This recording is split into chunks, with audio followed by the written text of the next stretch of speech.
Welcome to Night.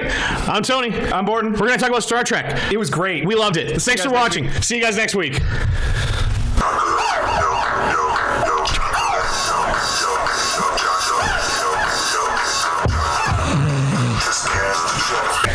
So I guess we'll explain. So, maybe we'll elaborate a little bit. We just went and saw Star Trek Beyond.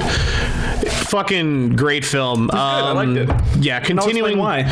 in these easy steps. No, I really enjoyed it. I thought it kept up with the other ones. I still think I want to see it again just to decide whether or not I liked it or 2 better, because I really liked 2 mostly because I think 2 had a lot of nostalgia for me because of the fact that like Khan was the bad guy, and like I liked that. I liked that whole thing for 2 where it was like you kind of don't know going into that movie, like I didn't at least know going into that movie that what's his name was going to be Khan. Yeah, and like Benedict Cumberbatch. Yeah, Benedict Cumberbatch. But like Cumberbumble. But like I like that the fact that like you're watching that movie and then like all of a sudden you find out halfway through that like he actually is Khan and stuff, and that was a really cool revelation. In this movie they kind of do that in this movie too. They did have a good revelation. Spoilers. Oh yeah, Spoilers. by the way, before you go any further, if you haven't seen the movie yet and you don't want to have it spoiled for you, right now I'm warning you, spoilers. Watch our video and complain after. Yeah, watch the video, complain afterwards, make a big fuss about it, throw us up on Facebook. Look at these assholes told me spoilers. Yeah, just share it everywhere. Yeah, just complain to everybody you see and tell them to watch the video.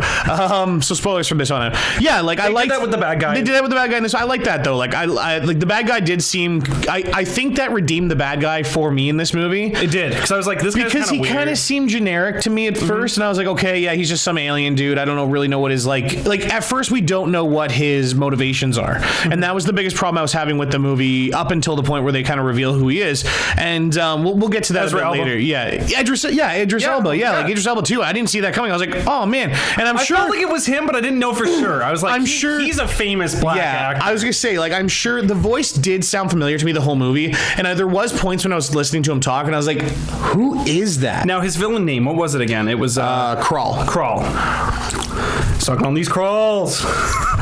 So yeah, like the one thing I want to say about the enemies, like we kept making jokes about the like sci-fi as fuck. Okay? Yeah, well, yeah, there's that, but like I was gonna say about the enemies, like they looked like they came straight out of either like I said Destiny, but you said Halo. The Halo, and you know what? The whole movie had a Mass Effect. Had a very very like Mass Effect game. Like so, what we're trying to get they show the action, it was very I would say just to get across the fact that like everything looked like a cool action video game, like a sci-fi video game. Like I said, I thought that there was a game that went with this. Like there could have been a cool video game that went with this, or like a Destiny or a Halo expansion that could have played on this. Yeah. No, it was fun though. Like the movie had a lot of really cool stuff. I mean, the characters did really well off each other again, which I really like. I like how they split them into groups of 2 and really just played those relationships because they didn't really show them in the past movies. Like Anton, which being Chekhov with Captain Kirk, kind of going together. You don't really see that. I did like the fact that they made that character like a ladies' man for this movie. Like every time you see him, like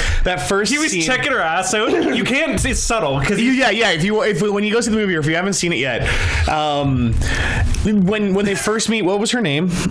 I don't know. She's like an alien chick. But the white and blue chick, I forget her name now, but she when they first meet her, you see Chekhov kind of go and like lean around and check her ass out. He's like way in the back. Like that. Like I'm like hey.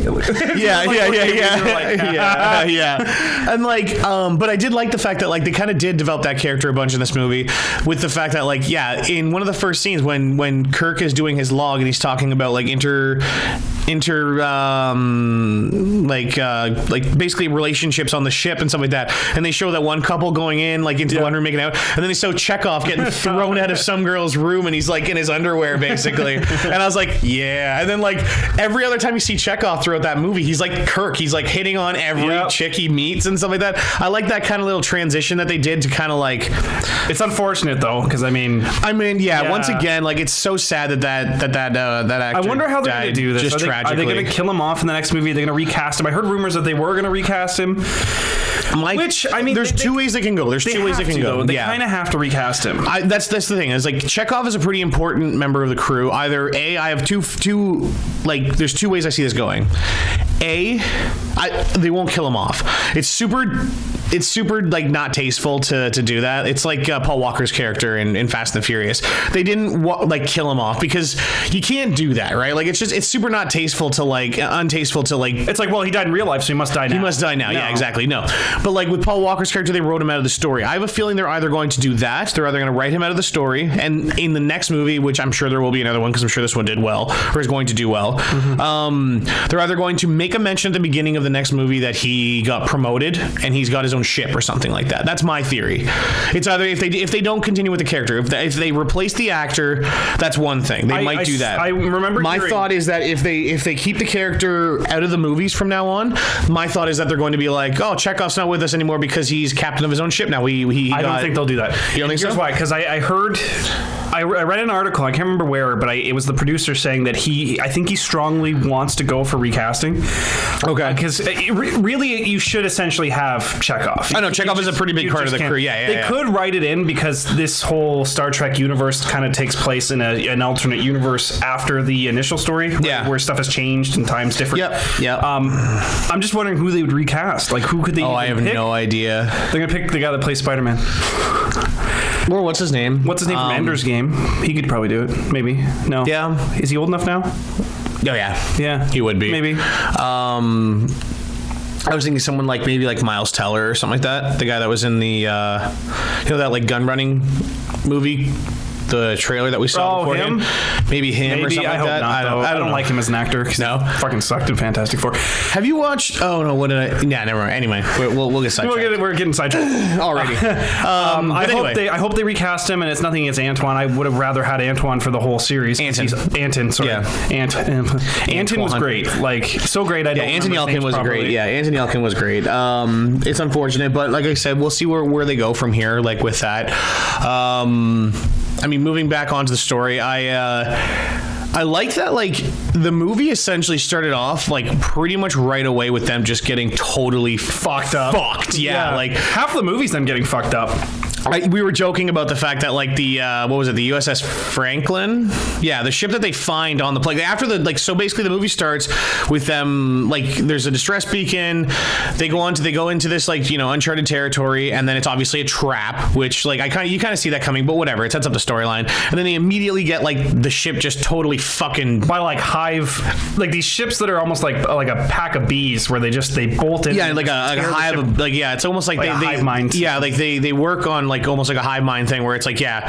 So, like, it was interesting seeing the ships, like, yeah, like you said, they move almost like a unit and stuff like that. It was very interesting. And then, like, yeah, they totally just destroyed the ship to get this, like, artifact that Kirk had on the ship. I love how they just bomb right into the ship. Yeah, that was interesting. Like, their strategy is we are forgetting, the intro is pretty funny, too, where Kirk's trying to establish peace between these two species. Oh, yeah. And he's like, I bring you a peace offering. They're like, why'd they send you?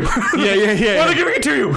Yeah. They're liars! And then I liked how, like, those aliens turned out to be, like... they're only, like, this big. Yeah, they're, like, 2 feet tall and stuff like that, and he's just, like, he's getting all fucked up by them, and he gets beat down. Get me out of here! There's a couple on him when he gets that was so... but I liked how that one was there at the end of the movie. Like, it got stuck with them, because it was just like, you're part of the crew now, like, buddy. Still not wearing pants? Yeah. But yeah. So, I mean... I like that. Like, the pacing was pretty cool. Like, it was just, like, right into it. They immediately introduced, like, the bad guy, like, what's her name? Her name was, like, Dyla or something like that? Dayla? Something like that. Like, Dayla. Yeah, but, like, she immediately was, like, introduced, and, like, I was interested to see if they were going to throw any kind of, like, romance in with her, and I'm kind of glad they didn't, just because she was another... Well, they got flack for doing that in the second movie. Did they? Remember with the blonde? Because she was immediately, like... I'm here for sex appeal. Yeah, exactly. No, I like that she kind of wasn't there for that. Like, she was just, like, she was immiously Jayla. It was Jayla. And you know what? Her fighting scenes... We were close. I was pretty happy with her fight scenes, too. They seemed pretty well choreographed, and it was believable. It wasn't, that's one of the issues I noticed in a lot of movies late, like in more recent is that when they do these female combat scenes, it's always like you're just doing this because you're trying to appeal to that audience. You know what I mean? This kind of seemed like it made sense. It was very well choreographed. I like the fact that she's like she kicks living ass. On. Yeah, she kicked a lot of ass. Yeah, I like that she was like living on that ship. Like she was like it was her home, and like they first go there and she's listening to music and she's listening to fucking fight the power and shit like that. Like that was so good. One of the greatest scenes, and I called this. I leaned right over to you.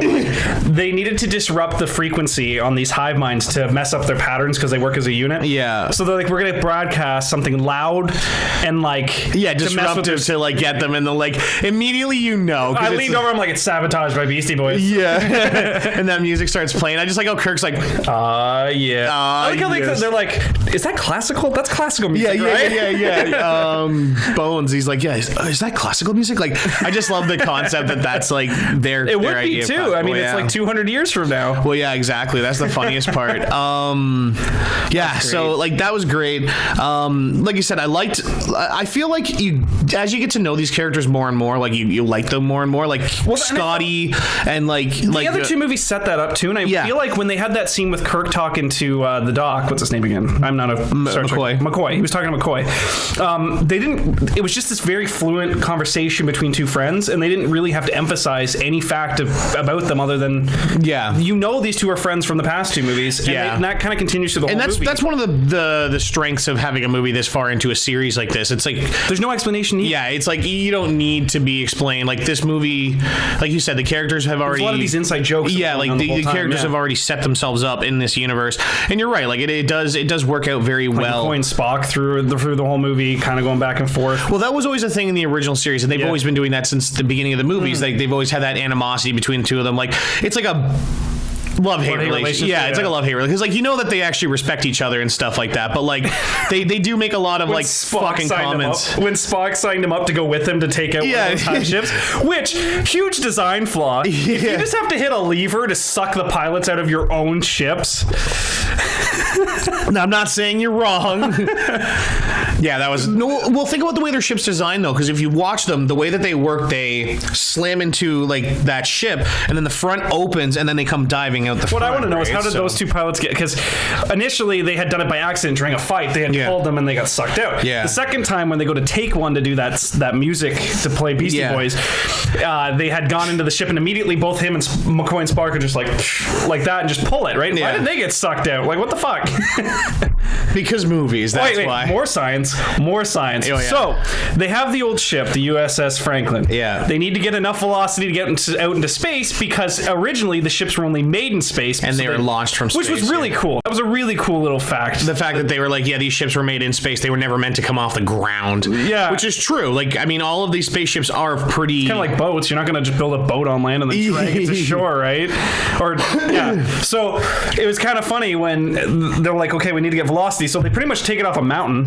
Yeah, oh yeah. Take it all the way down and then come back up to gain velocity. Because they need to gain enough velocity to, like... As that happened, I leaned over and I'm just like, bullshit. Yeah. Oh, excuse me. It was total bullshit. It's fucking bullshit. But for movie's sake, it was good. It was cool. Yeah, I was like, this is total bullshit movie. That's some Fast and Furious bullshit right there. Yeah, Justin Wonder Lin. why.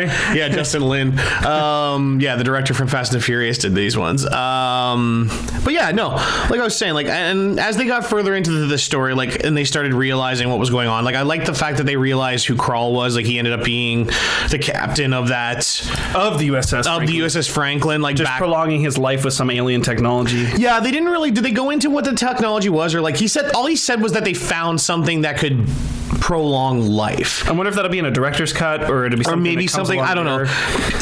I mean, he was in that suit, right? And like, I assume that was what he was doing to people. Like, he was like using the suit to suck people. Yeah, I think so. Because like they showed him in a few scenes. Like, it was interesting. I like that too. When they show him, like, he goes up to like two people from the crew and he like grabs onto them and like their heads and he just and like sucks. Like, they turn into like husks almost. Like, it was interesting because like it seemed like he was like sucking the life right out of them, which was cool. Like, I was pretty satisfied with the ending too, because there was a scene they're fighting on top of this building in the middle of this weird construct civilization that's kind of like futuristic, and gravity's all fucked up there, and the glass shards of that the windows are flying around or whatever, and he comes up and he sees the reflection of himself. And at that moment, I was thinking it was going to go one of two ways. And I was thinking he better not just be like, I've been wrong this whole time. I'll help you, Captain Kirk. I was a little confused too, because I thought that's what he was going for, and I was like, really? And no, and then he finished his mission, and I was happy they did that because he wouldn't spend his lifetime trying to get that hundreds of artifact just to be like, oh, Captain Kirk, you've taught me my ways are wrong. Lesson, you taught me the best lesson of all. No, they didn't, and I was happy they didn't. He was like, no, fuck this, I'm finishing what I'm doing. Like, and then you know what I mean, like that still, it didn't work out for him, but like I did get confused because like when he come drifting up and he's like watching Kirk do the thing, and I was like, is he really just going to let him do that? And like at first I thought he was going to help him, like you said. I thought he was going to be like, is he just going to have a big change of heart? No, like, and then he tried to stab him with the glass. And I was okay, okay, he's still a bad guy. Which I think that comes down to Simon Pegg, because Simon Pegg's a pretty good writer. Yeah, that's true. No, I really enjoyed that. I still like it's. There's a whole lot of bullshit like science in there, but it's Star Trek, so like what do you expect? And when I saw them at the very end when they had the birthday party for Kirk and they were doing that scene, I really had this feeling, not of nostalgia, but almost like future nostalgia. I'm like, I wish this was like a Netflix series, like these actors. It'll never happen, but I was like, I wish these would be on a Netflix special, and I can get a whole season of them just hanging out doing stuff, because the movie's very crammed together. It would be nice to see it drawn out, which we were talking about this on the ride home. Apparently there is a new Star Trek series coming. I think we've talked about it before on the show, but have to hear more. I'm gonna do some more research into that and find out what's coming up, because I think they said it's coming in 2017, so I think it's not until next year at some point. But they have confirmed that I can't remember which TV station it is. It might be CBS. They just casted everyone from Firefly. Yeah. Oh my god, how amazing would that be? That would be amazing. But like that's the thing, is like they are casting, or in the middle of casting, I guess I assume, or like preparing to start this new Star Trek series. And like it makes me excited just because like I said, I think I said to you, like I've never really watched the original series. It was never really my thing. But I'm rewatching or watching for the first time mostly Next Generation. And like it's fantastic. It is really cool. Like I understand why so many people like fell in love with this show.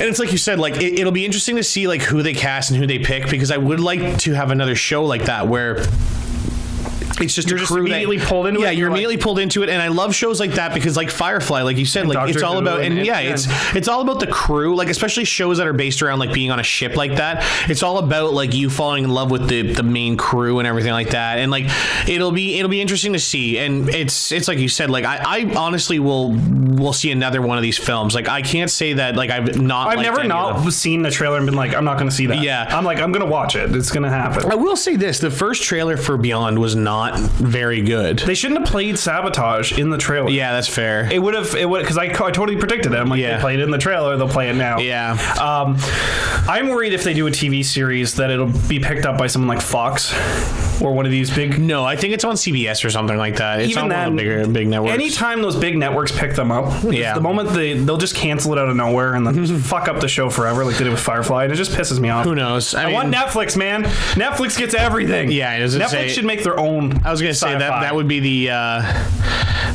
the perfect place to do it. I mean, at this point, in this day and age, like Netflix is kind of the definitive. Yeah, answer. It's like the place to go. Speaking of which, there was a bunch of cool stuff that got announced today at Comic-Con. I don't know if you saw that, but there's like Defenders. So should we just finish off Star Trek's review? I think and we'll get into some little extra stuff on the side. Yeah, we could. I guess we could do that. I think. Star Trek there's. Great. I mean, I don't know, is there anything else you want to touch on? Because I mean, I think we touched on everything. Like, I mean, as far as it goes compared to the other two Star Trek movies, it was just as good as the best one, which would be, I guess, 2. In my opinion, it was 2. In your opinion, and a lot of people's opinion. I mean, compared to that, it's at par. Like you said, you liked it better. Or it's better. I found it. I liked it better. I liked that it was more action packed. Not to say I didn't like the other two, because I loved the other two, and it's one of my favorite movies to have on Netflix. If you just want to chill and you just turn it on, you're just like, there you go. I think I'm gonna go back and rewatch the first 2 again now, like just for the sake of going back and like seeing them again. It always happens. It always happens like that. I kind of was hoping to get time in to watch them both before seeing this one, but I didn't. But we barely had time to almost go see this movie. Yeah, I know. We was last minute time constraints, but like that's why you're getting the video a day late. Yeah, exactly. I mean, what?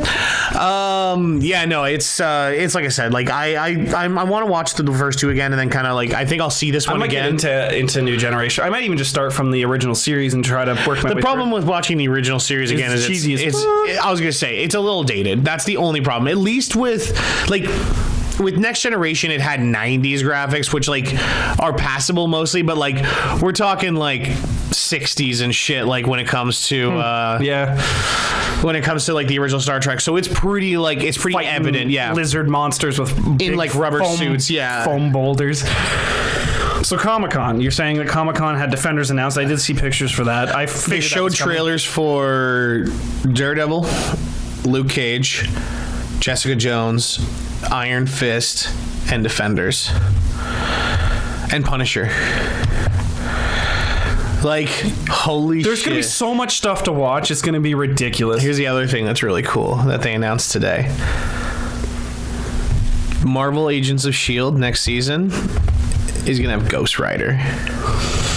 Okay, what? Yeah. Who's playing him? I have no idea. They haven't announced it yet. No, it was, what's his name? Norman Reedus wanted to play Ghost Rider. Oh, really? Yes, he had publicly stated he wanted to play Ghost Rider. So if that's the case, I'm going to lose it. Oh, man. It better not be some low-grade fucking actor. No, I mean, they've been doing pretty good with Agents of S.H.I.E.L.D. Like, it's been a good show recently, like all the way through, actually.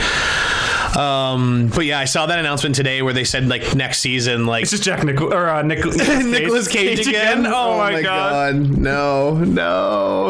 But yeah, like I heard that like the rights for that character had reverted back to Marvel or whatever. Maybe it was always with Marvel. I can't remember. But they were talking about doing something again with Ghost Rider. It's interesting for this. Like it's funny to me, and I was gonna have this discussion with you. We might as well have it here now. I have a feeling, like, just with all the stuff that's popping on Netflix and with, like, you know, Ghost Rider showing up, what's your opinion on this? Because my opinion's almost, like, shifting. I would almost rather see these characters pop up on TV than in movies. I think in the Marvel Universe being on Netflix is so well done that it is a better place to have these characters because movies with these characters that kind of defend cities and they're not big universal taking on pretty much these gods essentially. I think it's a better place to have them on a TV series than in a movie because a lot of their talent is either overly shown in these movies too quick. You need I more. Agree. I just find that you get a lot more showcase, and like I just find TV nowadays is a lot better. Like it's a lot more produced. So like it's not like when we were growing up. So like a TV series, it was cheesy as hell. But we like the shows we watched growing up. But you could tell the difference between like original Smallville compared to Daredevil. Now and stuff, or just even like Flash and Arrow and stuff. Well, and I think it's also to do with the CGI is becoming cheaper and more affordable to do on TV. That's fair. I mean, the technology is definitely there. And I just feel like I think that TV's become such a viable market for a lot of this stuff. And like there's so many high-end outlets like HBO and Netflix where it's like these shows are being produced on the same level that a movie's being produced, except they're doing it for a 10-episode run. And that's the thing that gets me too, is I hope a lot of more, like I wish more TV networks would adopt that whole formula, the 10 episode to 12 episode like formula of episodes. Like, whereas, the problem is if they ever did that, they would never have anyone watching their channels. That's fair. And there's no way. I just find like 23, like, you know, the American 2 episodes a week would be nice, maybe. But like, I just find that like the old HBO does 10 episodes and all their shows are fucking great. Netflix does the same thing where it's like 10 to 12 episodes and they're awesome. I just find watching, like, it's almost hard nowadays watching a show like with 24 episodes, Supernatural, that has like 24 episodes in a season. You're just like, I don't have the time, nor do I have the, and like the problem. My more complaint is that when they do that, they typically drag the story out, and they have so much filler. Yeah, and they have a lot of like 10 episodes, which I just watched. Stranger Things. Yeah, I still need to watch that. That is an amazing series. Yeah. I have not seen a series be so well written, so recent. Like this is amazing. You were just saying that. You were just saying like you really liked. I watched the first episode and continued right up all the way through the series. It was so good. I couldn't stop watching. And that's the sign. I mean, but 10 episodes was a perfect length to put that story through, and they left it on such a cliffhanger that you know the next season is going to be just as good. In a different way. It was. No, so I'm excited. We will. I think we might do a review on that when I get a chance to watch it. Maybe I'll watch it next week or something like that, and we'll get a chance to review it. But Yeah, like I said, I feel like that kind of formula, and like most like BBC shows the same way. They only do like 10 to 12 episodes. I just find like that BBC formula, really only does like a couple seasons, but well, with Doctor Who with Doctor Who aside, but most of their shows that I watched a few things, like a few shows on BBC specifically, like Misfits and Being Human, and like obviously Doctor Who and stuff like that. But like their seasons are shorter, and I find like they're just more to the point, and like it's like Game of Thrones. There's no filler. It's like Game of Thrones. Like it's all, you have 10 episodes, the story's here. You're going through the storyline right now.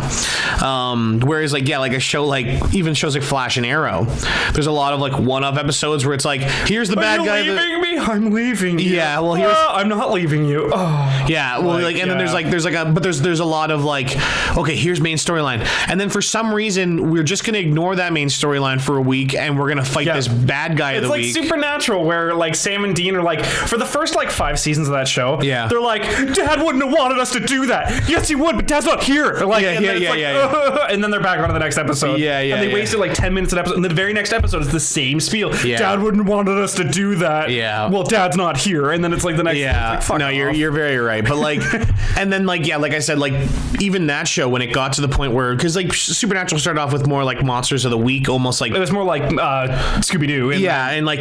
But then like later on when it was like more overarching storylines like the Leviathan and like the Heaven and Hell stuff and like the demons and everything like that, like even then it'd be like, we gotta find the cult, or we gotta find like the yellow eyes demon, like we gotta do that now. After we stop in this random state to find a ghost. But instead we're just gonna fight a ghost in this town for like a couple days, even though we really should be looking for the yellow eyes demon, because they have he has our dad and he's gonna kill him, but we should really maybe just stop here for like a week. And then after 4 seasons, Dad doesn't exist anymore. Yeah, exactly. And then this is what I love. For the first half of that whole TV show's lifespan, they're looking for Dad. Yeah. After that, you hear no mention of Dad John Winchester for the past like 6 seasons. Yeah. Anyways, he's dead. I mean, what do you want? Yeah, but there's no memorial like Dad would have wanted us to do this. They don't even talk about it anymore. They're like, who's fair. Dad? Who are you talking about? We don't have a father. What are you talking about? He's busy fucking people up on Walking Dead. Yeah. He's busy baseball batting people. Bruce Wayne's dad. Oh man, that'd be so good.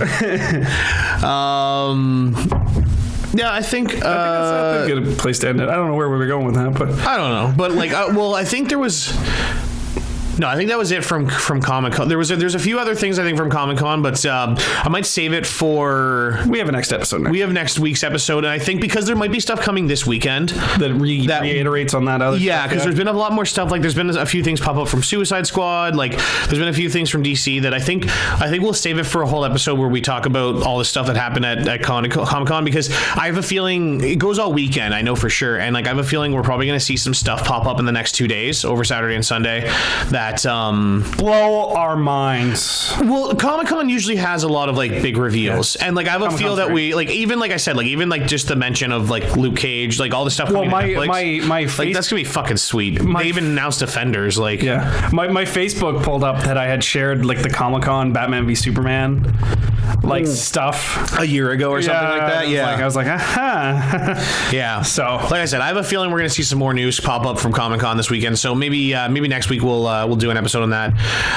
Or maybe not. Who knows? You can't judge us. You don't know what we're doing. Well, you could judge us, but you can't control us. Ha. Well, they can. They just don't have to watch our video, and then we please watch our videos. Jesus.